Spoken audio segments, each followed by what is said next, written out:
The movie A Beautiful Mind with Russell Crowe tells us the story of a mathematician and economist, John Nash, who, as part of his PhD work in the 50s, created something really disruptive to economics, which is a theory which shows that if players work non-cooperatively in a game or process, trying to maximize their own profit, they actually end up in a result which is suboptimal, called a Nash equilibrium, in which they're not as well off as if they had cooperated.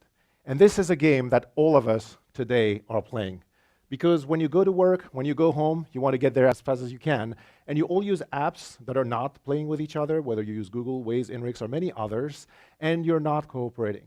And so, of course, why should you? If you think about this, there is no reason why you should spend more time in this rather than being at home or being at work and being productive. And so the story that we're going to tell today is the story of how in 10 years we got where we are. 10 years ago, if you were hitting the road to go to work, you had two ways to get traffic information. You could log to 511.org or listen to Joe McConnell on KQED right before Michael's show. And within 2 years, a project called Mobile Millennium that was launched at the University of California at Berkeley created what you see on the right here, which is essentially traffic for all of you, everywhere, all the time, for free. Except what people didn't think at the time, and of course now everybody has this on their phone, on their apps, what people didn't think at that time is that this is what enables you to play a Nash game. When cities partnered with these companies initially, they thought they were doing something really nice. And in fact, there was no way to know that if more and more people were using the apps, things would get worse. But if you've seen more traffic in your neighborhood recently, you're not alone.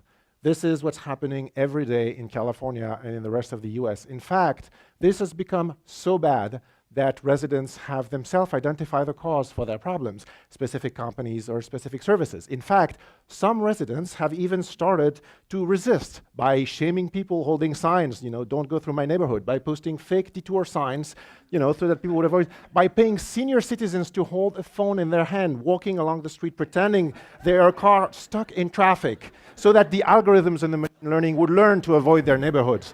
This is the beginning of the resistance. And it got worse because actually the cities started to get involved, building more street bumps, more stop signs, more turn restrictions to make their own traffic worse. Because how else could you maintain external people from coming to your neighborhood if you make your own life worse? This is the reality of city planning today. And in fact, we see the first lawsuits coming in some places in the world to try to fix this problem. This is an epidemic, this is a disease, it's spreading. These points on the maps show you an example of where we've seen this in the popular media in the last couple of weeks in California. If this is hitting the popular media, that means it's everywhere. If you've seen it, you're not alone. And so how can we fix the disease if we don't understand it?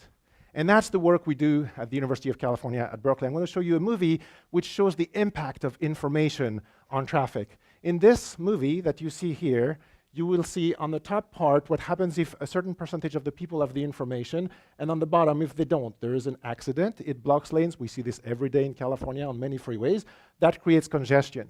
If you have the information, of course, you're going to leave the freeway. So you're going to try to find an alternate route.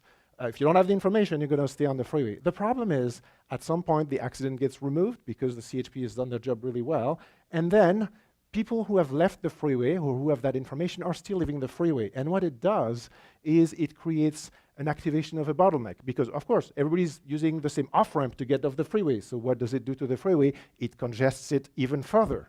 And so now you have additional congestion on the freeway where you would not have it had you had not that information. That shows you the impact of that information. The situation then gets much worse because hundreds of people, just like you, want to go on the side streets to use a shortcut, except these were never designed to handle the traffic. So now, in addition to congesting the freeway, you've also congested the side streets, the intersections. They can't handle it. They don't even know about this because they're working on fixed single timing plans.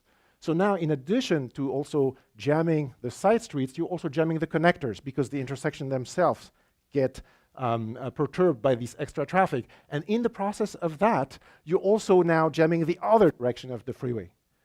So you can see with this illustration an impact of the information on traffic. And so this is what we don't want. This is the result of a Nash game.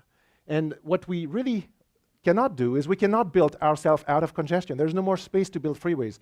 So the only way that we're not going to end up all in a Nash game is if we have to learn to play collaboratively. And what that means is all of us being spread on different routes by the apps, if the apps are able to collaborate and if the apps are able to take this into account. And more importantly, we need to enable the collaboration between the private sector and the public sector, because at the end of the day, the people receiving the traffic are people who live in the city, and their infrastructure are the ones who are able to handle it and have to handle it. So what we do at UC Berkeley to prevent this Nash game from happening every day in our lives in California and the world is develop the proper science and technology so we can enable this collaboration both at the commuter level, you and me, and the city level. Thank you.